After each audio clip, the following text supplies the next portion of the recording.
I knew the tides were turning when my Jira access got downgraded the same morning. They asked me to polish up the company history slide, the one where the CEO forgets to mention who built the actual product. 6 years. 6 years of 18-hour sprints, caffeine IVs, and surviving 3 CTOs and 2 rewrites. I wrote the bones of our platform in a freezing studio apartment with a space heater that smelled like burnt dust and raccoon piss. Back then, our cloud infrastructure was a hacked-together server farm in a buddy's basement, one surge away from setting the house on fire. Now, now we're in a downtown glass box with $30K espresso machines and an office manager named Skylar who won't stop reminding me to smile more. Anyway, I had just finished running postmortem on a failed container upgrade. Because yes, despite being head of backend, I was still debugging shit at 1 a.m. When I saw the Slack ping, "Hey Jordan, quick ask from CEO's niece smiling face with smiling eyes, can you put together some handoff notes for the series of pitch? Just high-level stuff so she's prepped. Handoff, notes, for meeting I architected the entire platform to enable. Pause for dramatic irony, I hadn't even been told I wasn't attending the meeting. I had to find out via emoji.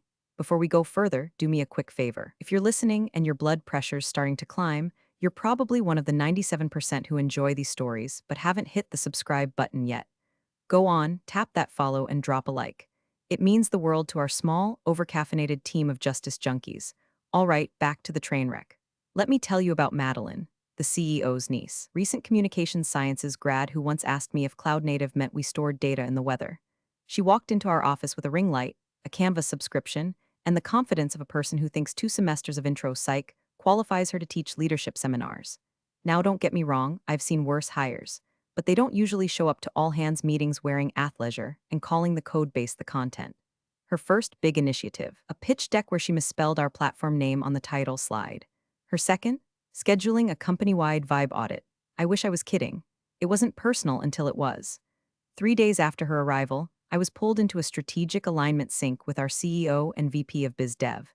They complimented my historical stewardship and architectural foresight, which, if you've worked in tech long enough, is code for get ready to be replaced by someone cheaper, hotter, or related to someone richer. Then came the real kicker. We're thinking of letting Maddie co-lead the series of presentation. You've done such a great job laying the groundwork. Now we just need someone to really sell the story. I stared. Deadpan. You mean someone with zero technical understanding, who once asked if our backend was like the back of a restaurant? The CEO laughed like I'd made a dad joke. Jordan, don't be territorial. This is about optics. Investors love fresh perspective. Yeah, fresh like mold in a Yeti cooler, so I played nice.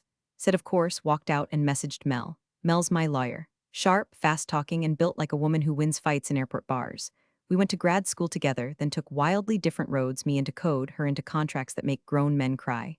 You still own the license architecture, right? She asked. I paused. My brain clicked through 6 years of commits, git logs, and buried clauses. Then I smiled. Oh yeah, I said. I definitely still do. And just like that, I stopped reacting and started planning. The email subject line read, series of prep, presentation team finalized party popper. I opened it in the break room while waiting for the industrial Keurig to stop screaming. Half the staff had already seen it. Skylar had posted it on the big screen in the lounge like it was the damn Super Bowl. There it was, in Helvetica and Heartbreak. Maddie will be co-leading the series of presentation with our VP of Business Development, Travis. With her fresh take and deep understanding of the platform's growth potential, we're confident this combo will wow investors. No mention of me, not even a footnote. I was the one who built the licensing structure they were pitching. I was the one who wrote the contract framework that made enterprise scaling legally viable. And now the intern with lip gloss and LinkedIn buzzwords was co-leading. I forwarded the email to Mel with no subject line, just the file. 10 minutes later, I got a call. I'm sorry, did they snub you out of your own architecture? You're not surprised. I'm offended. That's different. Mel's voice was dry, sharp, caffeinated. Tell me they haven't redistributed platform rights internally. Please tell me you didn't sign off on any sub-licensing. Mel, I haven't touched the contributor agreement since 2019. They tried to push a new one last year. I declined. She paused. I could hear her lighting a cigarette in that echoing way lawyers do when they're about to either save your ass or set something on fire. You still own the license architecture, right? Clause 4.3c. Recursive authorization. Triggers if any new license path is created without original architect approval. Mel exhaled smoke and satisfaction. Then let them pitch. Just don't stop them. 2 days later, I tried to peek at the investor deck out of sheer masochism. Blocked. My file access had been quietly revoked. Not even a PDF copy. Not even metadata. It ghosted me out of the pitch like I was a bad Tinder date who brought up Roth IRAs too early. That's when I noticed something worse. Slack DMs, leaked screenshots, One from Maddie to the content team. We should highlight how I made the enterprise tier scalable. That's a big value add. Another one from her to Travis. Jordan's stuff is cool, but I cleaned up the mess. Investors love a turnaround story. I had to reread that twice. The mess she was referring to. That was the dynamic licensing stack that let us scale to 300K users without breaching a single compliance zone. She cleaned it up by changing the font on a dashboard header. I didn't respond, didn't confront, didn't march into the CEO's office and demand recognition like some disposable scene in a made-for-streaming corporate drama. I did what I always do, documented everything. I pulled the Git diffs, grabbed the audit logs, archived the EULA clause I'd written years ago, back when I was still naive enough to think startup family meant anything but they'll eat you last. Clause 4.3c wasn't an afterthought, it was the fuse. A licensing clause so dense, so self-referencing, it practically triggered its own legal Rube Goldberg machine the second someone tried to reroute it without permission. Back then, I'd embedded it out of paranoia. But now it was prophecy. Mel and I started sketching out the letter, the one that would put the clause into motion. She called it a nuclear option wrapped in dry legalese. I called it Tuesday. I almost let it go. That's the sick part. For one full, lukewarm evening, I actually sat there on my busted couch, sipping grocery store Chardonnay straight from the bottle like a middle manager in a mid-season breakdown episode, convincing myself maybe this was just how it ended. Maybe I'd take the severance, slap together a consulting resume, and fade out like the rest of us who got too good at the invisible work. My inbox was a museum of cowardice. Passive-aggressive thanks again for everything. Messages, a Slack from the CEO saying, let's circle back post-series to revisit your scope, and a calendar invite for an exit alignment with HR, subject line. Quick chat smiling face with smiling eyes. Quick chat my ass. Was around 11:40 p.m. I couldn't sleep, obviously. So I did what every burned-out dev does when they're emotionally spiraling. I opened the staging branch to doom scroll commit logs like they were old texts from an ex. Just needed to see something I don't know familiar. Mine, and there it was. Buried in the commit message from some junior engineer I'd never met, added legacy auth hooks to Maddie's enterprise growth tier legacy auth hooks. My auth hooks. My recursive access logic. Wrapped in a half-baked API extension labeled growth tier v2, which, by the way, I had never signed off on. They hadn't even changed the variable names. Just copied it like some kid lifting a book report off Spark Notes and praying the teacher wouldn't notice. Except this teacher has a law degree on speed dial. The worst part, it built this shiny new paywalled feature tier directly on top of the architecture I licensed to the company under strict terms. No modification, no redistribution, no sublicensing, without my explicit contractual sign-off. I just sat there, mouth open, bottle tilted, muttering, "Are you kidding me?" Like I was in a bad commercial for ulcer medication. I logged into my private dev repo, pulled the original framework, checked the timestamped EULA clauses we'd filed years ago. Everything lined up. The violation wasn't just technical, it was nuclear. I sent Mel a one-liner, found the breach. Want to see the receipts? 3 minutes later, she was in the Google Doc with me, dropping comments like, "Oh, they're gonna choke on this," and LOL, did they even read this clause? We started drafting the trigger letter. Clean language, no threats, just a formal notification that, due to unauthorized sublicensing, Section 4.3c was now active, and all downstream licensing rights were temporarily suspended pending reauthorization from the original architect. Me, the woman they ghosted off the calendar invite. Somewhere around 1:30 a.m., I slouched back in my chair and thought, this is too much, just walk away. But my brain, the traitor, had already cued the flashback. 2 jobs ago, different startup, different CEO, same betrayal. I was younger then, dumber, still thought NDAs meant something and HR had your back. I built out a prototype backend for telehealth app, secure, scalable, clean, and then watched them strip my credentials, rip out my name, and launch the platform with a redesigned UI and his face on the press release. They told me I should be flattered. That's when I started writing strange little clauses, defensive architecture, ownership traps, legal landmines masked as boilerplate. You see Section 4.3c and think it's some throwaway legalese, but if you know the system, you realize that clause is a recursive lock. It doesn't just break things, it proves who built them. And now here I was again. They'd handed the mic to a nepotism hire in platform sneakers.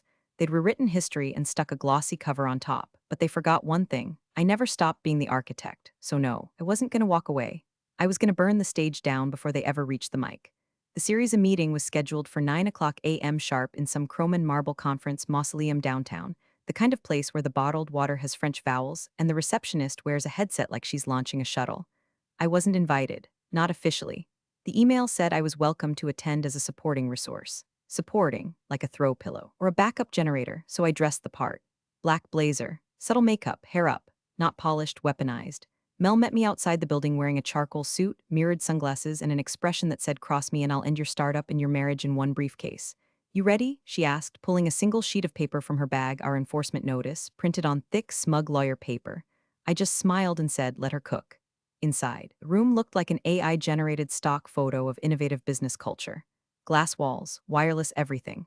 A giant display screen in the center, already lit up with a title slide that read, Platform Growth and IP Strategy, presented by Madeline Avery and Travis Green. I didn't sit at the table. I took a chair in the back. No nameplate, no eye contact. Mel settled in beside me and whispered, this is going to be fun. The niece took the stage well, the front of the room, with the kind of bounce in her step that comes from never having been publicly humiliated in your professional life. Yet, she clicked to slide 2, a roadmap. Over the past 6 months, she began, we've completely re-engineered the platform's licensing architecture to allow seamless scalability across enterprise clients. We call it Growth Tier 2.0. I nearly swallowed my own tongue. Slide 3 showed a diagram of the API endpoints, a diagram I designed. The exact one, down to the mislabeled webhook I'd always meant to fix but forgot. There it was, blown up in HD, rebranded with pastel gradients and her personal logo in the corner, Avery Tech Insights. Travis nodded along like a bobblehead in business casual. The investors watched politely, pens twitching like they'd already decided their questions 3 slides ago. Maddie, for her part, was on a roll. Buzzwords flew like confetti at a mall grand opening, leveraging recursive protocolling to auto-scale access dependencies, hypermodular plugins for strategic client-side elasticity. The platform's backend was inherited but optimized for storytelling potential. Mel leaned toward me. What the hell does that mean? It means she doesn't know what a backend is, I murmured, keeping my face completely blank. She clicked again.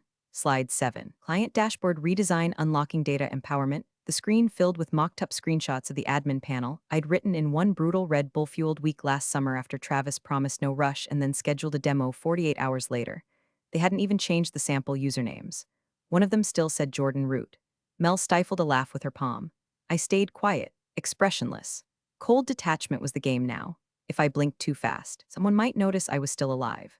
Maddie wrapped up the first half of the pitch by thanking the incredible dev team who brought this vision to life. No names, no credits, and then handed it off to Travis for the monetization strategy, ACA, more buzzwords and lies. Across the table, I saw one of the investors, the only one under 40, tilt his head at a line in the deck. He nudged his colleague and whispered, who wrote the license logic? No one answered. Travis cleared his throat and said, it's proprietary, fully owned by the company under standard licensing clauses. Mel smiled. I could feel her sharpening her teeth. The head investor leaned forward. Can we see the original terms? The CEO, sitting at the far end like some bloated king watching his fools perform, casually waved toward Maddie. All of that's been consolidated into a newer framework, of course. Of course. The laptop in front of Mel came alive. She opened a document, typed exactly 2 lines. Then she spun the screen around. Across that sleek, sterile table, every investor, every VP, every liar got their first look at the loaded gun. Section 4.3c, recursive authorization invalidation. The room didn't go silent. It went static. You could hear someone's watch ticking. Travis blinked like he was trying to remember his own name. The CTO, who'd been staring down at his phone like this was beneath him, suddenly snapped upright. The lead dev, seated 2 chairs away from Maddie, leaned in close to the screen. His face drained. His lips moved, but only one word escaped. It's a loop. And that's when the fun really began. The investor in the navy blazer, some sharp-jawed finance type with a watch that probably cost more than my first car, tapped his pen twice and asked the question that sliced through the lingering buzzwords like a scalpel. Who exactly owns the core licensing logic? The CEO blinked. You could almost see the Rolodex in his head spinning. He opened his mouth and let loose one of those drawn-out, stalling chuckles he uses when he doesn't know if he's about to lie or choke on his own arrogance. Well, the platform is, of course, a team effort, built collaboratively under our IP framework. That's not what I asked, the investor cut in. The architecture, the licensing system, who holds the rights? Maddie shifted uncomfortably beside the screen, visibly sweating through her blouse's trendy botanical pattern. Her lip gloss looked like it was about to melt off her face. She glanced at Travis. Travis looked at the CEO. The CEO looked like he wanted to vaporize through the floor. And I sat there like a marble statue, hands folded in my lap, watching the first cracks bloom. Mel, ever the silent assassin, slid her laptop halfway across the polished table toward the investor-side attorney. The screen was bright, bold, and ready for war. One document, one clause, highlighted. Section 4.3c, recursive authorization invalidation. The lawyer read it once, blinked, then read it again, slower this time. His expression changed somewhere between mild interest and Jesus Christ. The CTO, who'd been leaning back like this was just another fluffy pitch session, suddenly sat bolt upright. He squinted at the screen. The lead developer, poor bastard, leaned forward and mouthed the words silently as he read. Then it hit him. You could actually see the color drain from his face like a paint bucket knocked over in reverse. He turned to the CTO, voice barely above a whisper. She built a recursive lock into the licensing framework. If the original architect doesn't authorize the sublicensing path, the system auto-invalidates every derivative access credential pause. And it already triggered. Mel leaned back, crossed her legs, and said, almost sweetly, that's what happens when you pitch stolen architecture with a Canva slide deck and a winged eyeliner tutorial. The CEO sputtered. Wait, this clause, it's not enforceable. It's buried in legacy documentation. We've updated everything. Mel didn't even look at him. You updated the marketing decks. You didn't touch the EULA. And unfortunately for you, the clause was filed with the IP registry and referenced in your own security audit last quarter. The CTO started furiously typing on his laptop. His mouth moved, counting API endpoints like a man running out of lifeboats. The lead dev just kept shaking his head, hands on his temples. She wasn't kidding, he muttered. It's a loop. It's not just legal, it's operational. Recursive lock cascades down from the master license. Once the flag flips, the endpoints start invalidating their own access calls. The client dashboards, he stopped, swallowed, looked at Maddie like she'd just driven a rental car off a cliff. They're gone. Silence, thick and wet. Maddie finally spoke, weakly. Wait, can't we just, remove it? Lead dev looked at her like she'd suggested duct taping a bullet wound. No, she built the loop. My face didn't move. My heart didn't race. But inside, something cooled. Not like revenge, colder, like silence after a storm, like that exact moment when a frozen lake cracks under the feet of the idiot who thought it could hold him. I said, voice even and soft. I built the system to protect proprietary logic from unauthorized redistribution, and I watched you all violate it, repeatedly. The CEO tried to stand, tried to reclaim control. His voice hit that fake-friendly register he uses when firing people over lunch. Jordan, let's not make this into some kind of legal melodrama. We're all on the same team here. Mel laughed. You haven't been on her team since you gave a job offer to someone who thinks JSON is a skincare brand. Travis opened his mouth to speak and promptly closed it again. That was probably his best contribution all quarter. The investors exchanged glances. Quiet murmurs. One of them, older, gray-haired, probably the check writer, scribbled something on a notepad and whispered to his associate, "This tanks the valuation." I stayed seated, silent, still. I didn't need to shout, didn't need to scream or pound the table. Control wasn't something I had to seize. It was something they'd already handed me, they just didn't read the terms. The lawyer on the investor side cleared his throat. Loudly. The kind of sound a man makes when he's about to announce a funeral and a lawsuit in the same breath. I need to read this aloud, he said, already standing. The big screen flickered as he mirrored Mel's laptop. Section 4.3c took over the room like a verdict.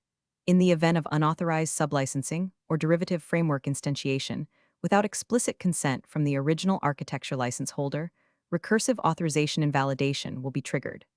This invalidates downstream API access for all dependent clients, including enterprise dashboards, analytics modules, and admin override protocols. Reinstatement requires primary licensee reauthentication and written sign-off. There was a beat, and then the room went to hell. The junior engineer, barely old enough to drink and currently dying inside, gasped, "Oh my God." The client dashboards, they're gone.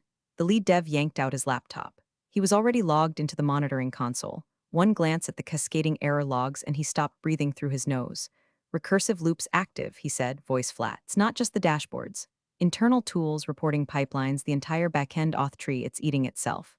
The CTO, sweating bullets now, barked at him. "Can we kill it? Hard reset?" The kid shook his head. "Not without triggering the kill switch. It's booby-trapped. If we override it without license approval, the root access keys get wiped. Forever." Travis looked like he was trying to disappear into his own blazer. His hands trembled on the water bottle he hadn't touched in 20 minutes.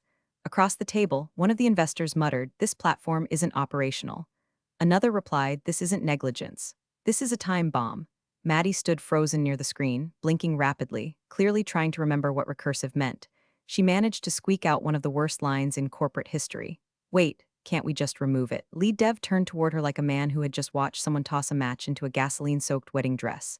He didn't yell. He didn't mock. He just whispered it like a death sentence. "No." She built the loop. All heads turned to me. I finally stood, not with fury, not with pride, just inevitability. "It's not about revenge," I said quietly. "It's about trust. You took 6 years of work, stripped my name off of it, put someone else in front of cameras to lie about it, and you licensed it illegally." Mel stepped beside me, folding her arms. Clause 4.3c was filed, timestamped, registered, and it's enforceable. You didn't read your own contracts. You tried to sell a house without checking who holds the deed.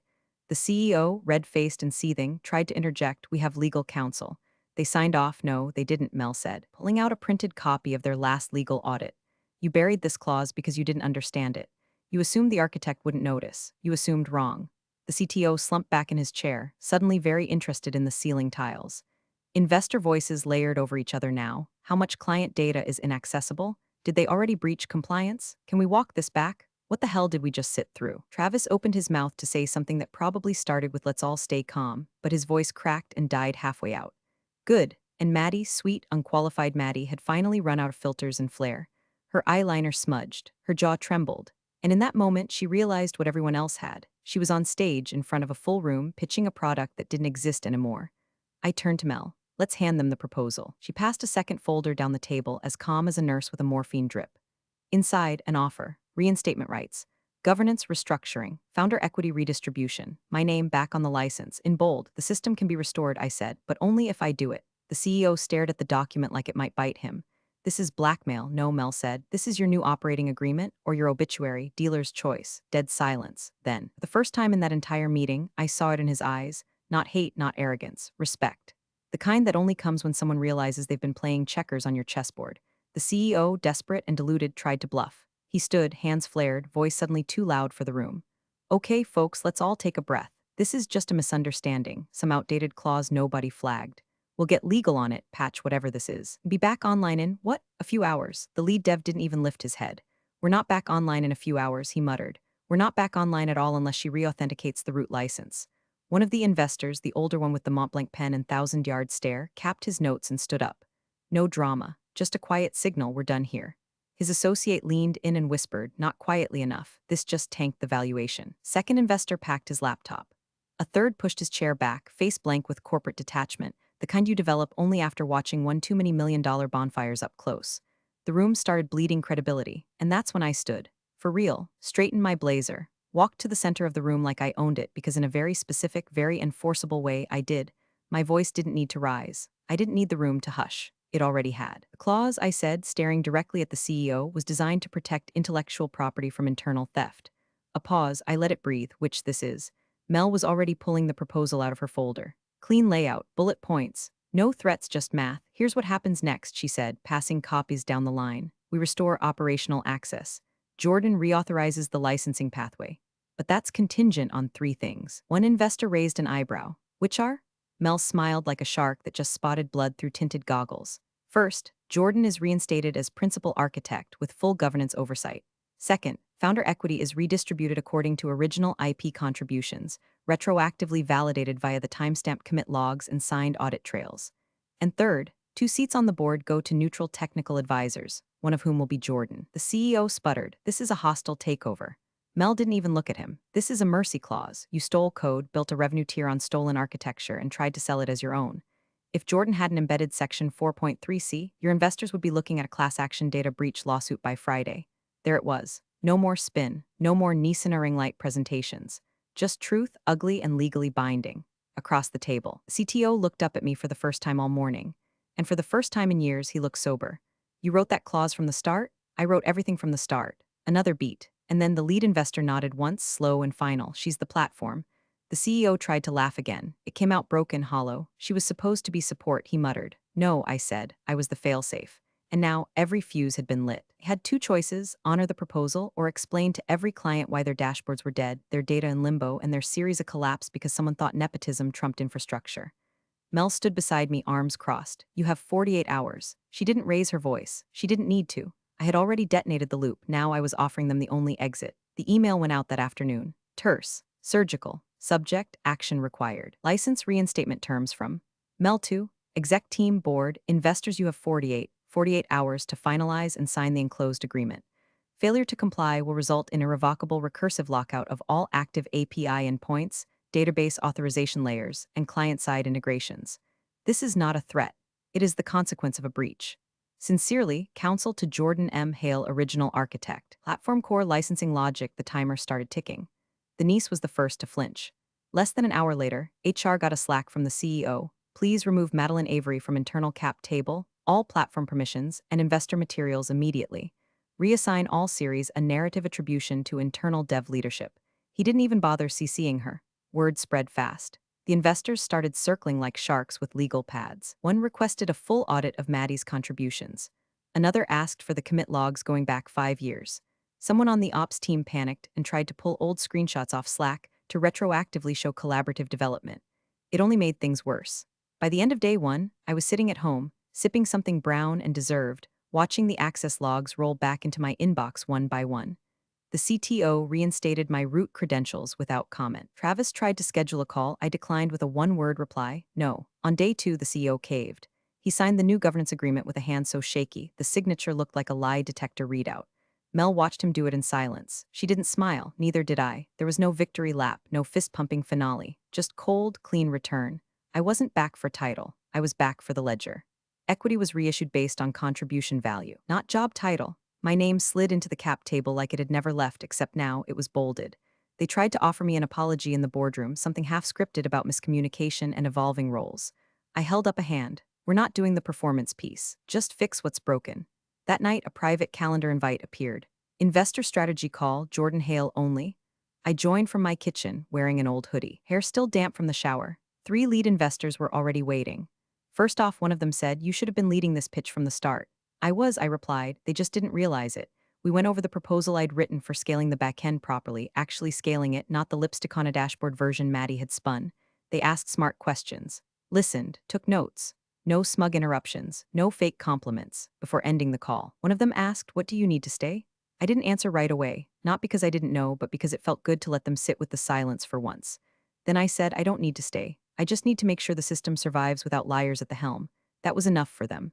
After I logged off, I stared at the screen for a long time, not smiling, not triumphant, just still, not joy, not relief, just the cool, anchored quiet of a woman who rebuilt the foundation they tried to bury her under. This time, I wasn't part of the team. This time, I was the firewall. The server room hadn't changed. Same chilled air, same blue glow, same faint hum of anxious machines. But this time, I didn't walk in like a ghost. I walked in like a god I'm reckoning. The CTO met me at the door, pale, sweaty, holding the master keycard like it was radioactive. He didn't speak, just handed it over and stepped back like a man hoping not to be struck down for his sins. I swiped in, doors unlocked, the room breathed. 2 steps in, Mel trailed behind, heels echoing on the epoxy floor. "So this is it?" she asked. "The button that decides if their company lives or dies?" "No," I said, cracking my knuckles as I sat at the main terminal. That button was back in 2019 when I decided to trust them. The interface booted. Loop counter was still climbing. Errors, lockouts, security flags, an entire infrastructure slowly chewing through itself like a snake swallowing its own tail. One command. Authorize root override licensee equals jhail flag equals recursive unlock enter. Silence. Then the numbers stopped. Red logs cleared. Access pathways relit one by one. I disabled the loop, but I didn't remove the clause. Oh no. Clause 4.3c stayed right where it was. Loaded pistol on the table. A reminder. Mel crossed her arms behind me. "So what now?" I leaned back in the chair, watching the system stabilize. "We let them pitch again," I said, "but this time they ask permission." Back upstairs, the CEO tried to make small talk in the hallway, something about looking forward and bridges unburned. I walked past him without blinking. He didn't follow. He knew what they didn't know. What not a single soul on that cap table, or in that glass tower had caught onto yet, was this.